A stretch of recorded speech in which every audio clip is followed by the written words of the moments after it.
Ursula, Herz. I'm the Director of Residential Life, and as we're preparing you to come to campus during the time of COVID, we just want to do some refreshers on cleaning.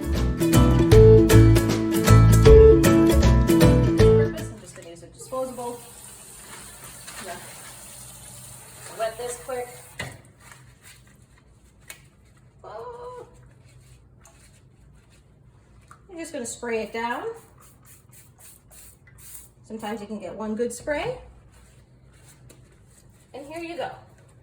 You're just gonna wipe the bowl, wipe the handle, all the parts that you touch. Get into here. This is also where you can use some of your powder cleaner. And that will pick up that water scum and pick up all the little toothpaste stuff that gets stuck behind. Rinse it, and your paper towel might start to deteriorate a little bit. You can keep going, or you can just grab another one. Now, if you notice, sometimes you get like little gunk in here. An old toothbrush is your best friend, all right? That's where you can actually get in, scrub in those little nooks and crannies. There you go.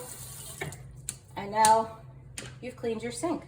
If you want to, you could take a clean paper towel, wipe it dry, but other than that, you're all set.